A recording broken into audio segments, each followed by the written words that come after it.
Saudara-saudara yang kekasih, mari dengan sukacita kita akan memulai pekerjaan kita hari ini. Namun firman Tuhan harus menjadi kekuatan di dalam seluruh aktivitas kita.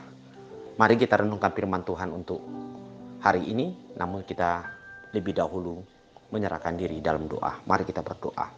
Tuhan Yesus, kami percaya Tuhan bahwa Roh Tuhan selalu membimbing hidup kami di dalam segala perjalanan hidup kami, bahkan pergumulan kami. Biar firman yang akan kami renungkan pada saat ini sungguh-sungguh akan memberikan terang dan memberikan satu kekuatan bagi kami untuk melakukan segala pekerjaan kami sesuai dengan kehendak Tuhan. Dalam nama Tuhan Yesus kami berdoa. Amin. Firman Tuhan untuk hari ini Jumat 28 Oktober 2022 tertulis di dalam Roma 8 ayat 14. Semua orang yang dipimpin Roh Allah adalah anak Allah. Saudara-saudara yang kekasih di dalam Yesus Kristus, ayat hari ini merupakan ayat yang sungguh-sungguh dapat mengangkat harkat martabat hidup kita sebagai orang yang percaya, di mana setiap orang yang percaya adalah disebut dengan anak-anak Allah. Saudara-saudara yang kekasih, kita cukup bangga sebagai manusia apabila dikatakan kita anak pejabat, atau kita disebut anak raja, atau sebagai anak seorang yang terkenal. Karena dengan status ini kita mungkin merasakan ada suatu harkat hidup kita yang menjadi terangkat oleh karena orang lain atau orang tua kita atau sahabat kita yang memiliki status sosial yang cukup baik. Namun saudara-saudara yang kekasih, dalam ayat hari ini firman Tuhan tidak mengatakan bahwasan orang yang percaya disebut dengan anak-anak Allah, yang disebut dengan anak yang telah ditebus, yang diangkat oleh karena Yesus Kristus telah menebus hidup kita dari dosa dan maut, sehingga kita dapat memperoleh suatu warisan yang disebut kehidupan sorgawi di dalam Tuhan. Dan oleh sebab itu juga ketika kita disebut dengan anak Allah, maka Allah mengkaruniakan pada kita adalah roh. Roh yang dapat membimbing hidup kita, di mana kita dapat melihat sesuatu yang istimewa di tengah-tengah perjalanan hidup kita sebagai anak-anak Tuhan.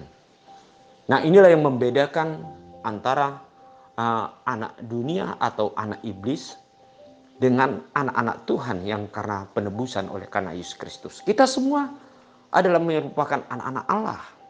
Nah, oleh sebab itu sebagai anak yang telah dijadikan sebagai anak-anak Tuhan, maka kita harus mengikuti apa yang menjadi arahan ataupun apa yang sudah dikaruniakan Tuhan bagi hidup kita, yaitu melalui Roh Tuhan yang harus menjadi pemimpin dalam hidup kita. Anak-anak Allah yang dipimpin oleh Roh Allah sebagai Tuhan kita yang agung, yang telah mengangkat kita menjadi anak yang istimewa, maka kita dapat membedakan mana yang harus kita lakukan di tengah-tengah hidup kita. Namun yang jelas saudara-saudara, kita harus melihat di mana pekerjaan roh yang dikaruniakan Tuhan bagi hidup kita adalah bagaimana kita dapat membedakan, bahkan kita dapat menolak segala perbuatan yang tidak sesuai dengan firman Tuhan atau kebenaran yang dikatakan oleh Tuhan. Sebagai anak-anak Allah, kita memang harus dipimpin oleh roh Tuhan, karena roh Tuhan itu selalu mengajak hidup kita supaya kita menjauhkan segala yang tidak diperkenankan oleh Tuhan. Hari ini Tuhan mengajak bagi kita, marilah kita mau dipimpin oleh roh Tuhan, bukan dipimpin oleh iblis, bukan dipimpin oleh keinginan-keinginan daging di dunia ini. Sebab kita tahu ketika kita mengikuti keinginan Allah, maka kita dapat menghasilkan sesuatu berkat yang luar biasa dan kita dapat memperoleh sesuatu yang sangat berguna di tengah-tengah kehidupan kita. Amin. Mari kita berdoa. Terima kasih ya Tuhan untuk Roh Kudus yang Engkau karuniakan bagi kami untuk dapat memimpin kami ya Tuhan kepada suatu kehidupan ataupun segala sesuatu yang dapat menjadikan sukacita bagi Tuhan. Biarlah hari ini ya Tuhan, pimpinan Roh Kudus, pimpinan Tuhan akan mengarahkan hidup kami sehingga kami dapat memperoleh buah-buah daripada Roh itu sendiri di tengah-tengah seluruh kehidupan kami. Dalam nama Yesus Kristus kami berdoa dan mengucap syukur. Amin.